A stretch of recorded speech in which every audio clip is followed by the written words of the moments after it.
J'aimerais commencer la vidéo d'aujourd'hui par une question. Aimeriez-vous voir le Canada rejoindre les États-Unis et devenir le 51e État? Ou Donny devrait-il oublier cette idée et continuer son mandat de 4 ans? Faites-nous part de vos réflexions dans les commentaires. Dernièrement, les tensions entre le Canada et les États-Unis ont commencé à se calmer grâce à une pause temporaire sur les tarifs.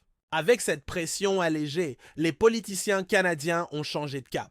Au lieu de se préparer à des batailles commerciales, ils renforcent leurs liens avec d'autres pays, travaillent sur de nouveaux accords avec l'Europe et cherchent à établir des partenariats à l'Est. Voilà le tableau général, mais il y a un autre côté à cette histoire qui ne fait pas autant de bruit. Au Canada, la frustration face aux différends commerciaux n'a pas simplement disparu. En fait, elle se transforme en action. De plus en plus de Canadiens soutiennent des mouvements qui encouragent les alternatives locales. Certains appellent à acheter local plutôt que de choisir des marques américaines, tandis que d'autres annulent même leur voyage aux États-Unis en signe de protestation. Et bien que ces efforts populaires puissent nous sembler insignifiants au début, ils pourraient commencer à avoir un impact sur l'économie américaine d'une manière qui va au-delà des seuls tarifs. Et voilà où les choses pourraient devenir encore plus sérieuses. Si ce sentiment anti-américain continue de croître, cela pourrait ne pas s'arrêter aux vacances et aux courses. Que se passerait-il si les Canadiens commençaient à rejeter les voitures américaines ou à éviter les produits électroniques fabriqués aux États-Unis? Un boycott généralisé des produits américains pourrait créer des vagues économiques qui dureraient bien plus longtemps que n'importe quelle pause commerciale à court terme.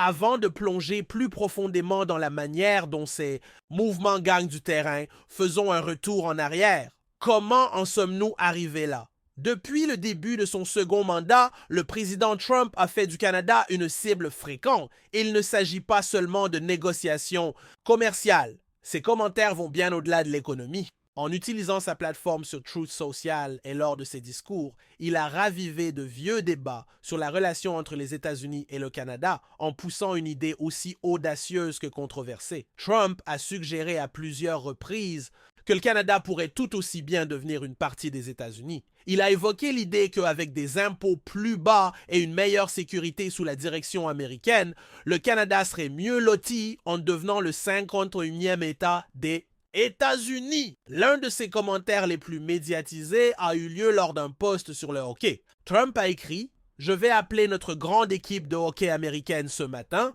pour les encourager à aller chercher la victoire ce soir contre le Canada, qui, avec des impôts beaucoup plus bas et une sécurité bien plus forte, deviendra un jour, peut-être bientôt, notre précieux et très important 51e État. » Il n'a pas fallu longtemps pour que les Canadiens réagissent. Ce poste a déclenché une vague de mécontentement, beaucoup y voyant plus qu'une simple remarque anodine. Pour certains, cela ressemblait à un rejet pur et simple de l'indépendance du Canada. Et puis, il y a l'habitude de Trump de s'attaquer au premier ministre canadien, Justin Trudeau. Au lieu de l'appeler en tant que leader mondial, Trump l'a régulièrement qualifié de gouverneur Trudeau. Ah, comme si le Canada était déjà un autre État américain. À un moment donné, après une réunion tendue à Mar-a-Lago, Trump aurait lancé qu'à défaut de pouvoir se débrouiller seul, sans le soutien américain, le Canada devrait peut-être officialiser les choses et rejoindre les États-Unis. Les propos enflammés de Trump n'ont pas été que des paroles.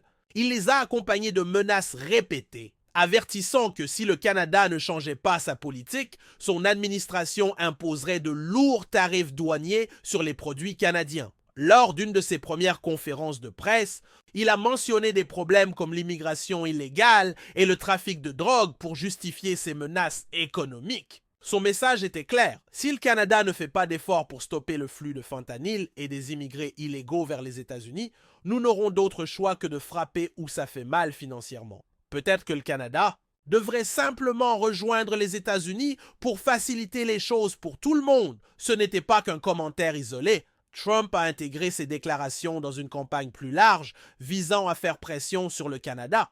Il a suggéré ouvertement que l'avantage économique, notamment sous forme de tarifs, pourrait pousser le Canada à devenir ce qu'il a appelé le 51e État. Si Trump pensait que ses paroles allaient influencer les dirigeants canadiens, la réalité a été tout autre. Non seulement les hauts responsables politiques et gouvernementaux ont fermement rejeté l'idée, Mais les Canadiens ordinaires ont également clairement indiqué qu'ils ne voulaient rien avoir à faire avec une quelconque fusion avec les États-Unis. Des sondages réalisés par différentes sources montrent une image claire.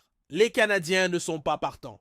Un sondage de YouGov a révélé que 82% des Canadiens rejettent l'idée de rejoindre les États-Unis, renforçant ainsi le fort sentiment d'indépendance du pays. Un autre sondage de Léger a montré des résultats similaires, mettant en lumière la fierté nationale et le scepticisme profond envers la vision de Trump. Les particuliers ont été les plus vocaux en rejetant l'idée, signalant que la résistance ne se limite pas à la politique, mais qu'elle est liée à l'identité culturelle et historique du Canada. Tandis que le débat politique continue, les effets économiques des tarifs de Trump commencent déjà à faire des vagues. Des rapports de Reuters et de la Paix ont montré que l'impact n'est pas seulement théorique, il affecte les décisions quotidiennes. Les Canadiens annulent leurs vacances aux États-Unis. Certaines provinces retirent les alcools fabriqués aux États-Unis des rayons des magasins et même les industries qui dépendent du commerce transfrontalier ressentent la pression à mesure que le sentiment des consommateurs change. Un patriotisme local a envahi le marché avec une explosion des hashtags sur les réseaux sociaux comme Boycott USA et Hoshim Canada is not for sale et des campagnes incitant les gens à acheter local et à soutenir les entreprises canadiennes, ce qui a entraîné une augmentation notable de la demande pour les produits fabriqués au Canada. Sur le plan diplomatique, les dirigeants canadiens ont été tout aussi clairs. Le premier ministre sortant Justin Trudeau ayant prononcé plusieurs discours soulignant la position du Canada. Il a affirmé que les ressources naturelles du pays, sa démocratie forte et sa culture distincte ne sont pas négociables, peu importe ce que dit Trump. Dans une série d'interventions publiques, Trudeau a clairement indiqué que la guerre commerciale de Trump ne nuirait pas seulement au Canada, mais aussi aux travailleurs américains, avertissant que l'imposition de tarifs élevés sur les produits canadiens pourrait avoir des conséquences négatives, forçant les usines de fabrication américaines à fermer et mettant des milliers de travailleurs américains au chômage. Tous ne prennent pas à la légère les menaces de Trump. Des anciens responsables comme Chrystia Freeland ayant qualifié ces projets de tarifs d'une véritable guerre économique, non seulement contre le Canada, mais aussi contre les États-Unis, eux-mêmes soulignant que ces politiques commerciales feraient augmenter les prix pour les consommateurs américains tout en mettant en danger les travailleurs américains. Mais pour le Canada, elle a soutenu que ce n'était pas seulement une question d'argent, mais d'identité nationale, affirmant que permettre à la pression économique de dicter la souveraineté est une ligne qu'on ne peut pas franchir. Même au milieu de ces tensions, certains dirigeants canadiens essaient de rappeler aux Américains que les deux nations ont toujours été solidaires. Trudeau a cité des moments de l'histoire où Canadiens et Américains ont combattu côte à côte lors de conflits mondiaux, pour souligner à quel point les deux pays sont profondément liés. Son message : nous pouvons avoir une sécurité frontalière forte et un commerce équitable sans que le Canada renonce à son indépendance. Les commentaires de Trump ont alimenté plus que le seul débat politique. Ils ont déclenché une réponse patriotique puissante à travers le Canada. À l'occasion du 60e anniversaire du drapeau canadien, une vague de fierté nationale a balayé le pays, les gens affichant la feuille d'érable sur leur maison, leur voiture et même lors d'événements publics, en faisant une déclaration audacieuse de défiance. Selon des rapports de la Paix, ces démonstrations publiques ne se contentent pas de célébrer le Canada, elles sont une réponse directe à l'idée que le pays pourrait un jour être absorbé par les États-Unis. Ce qui a commencé comme de la frustration est devenu un véritable mouvement avec l'explosion de l'expression « Canada is not for sale » en ligne apparaissant dans des hashtags, des manifestations de rue et même sur des produits dérivés. Les entreprises se sont emparées du phénomène en vendant des t-shirts, des chapeaux et des autocollants qui véhiculent le message de manière claire. Ce n'est pas seulement une question de mots. Ce mouvement change la manière dont les Canadiens dépensent leur argent. Un des changements les plus frappants concerne les voyages. Pendant des années, les familles canadiennes se sont rendues aux États-Unis pour leurs vacances, que ce soit pour des escapades ensoleillées en Floride ou des sorties shopping à New York. Mais aujourd'hui,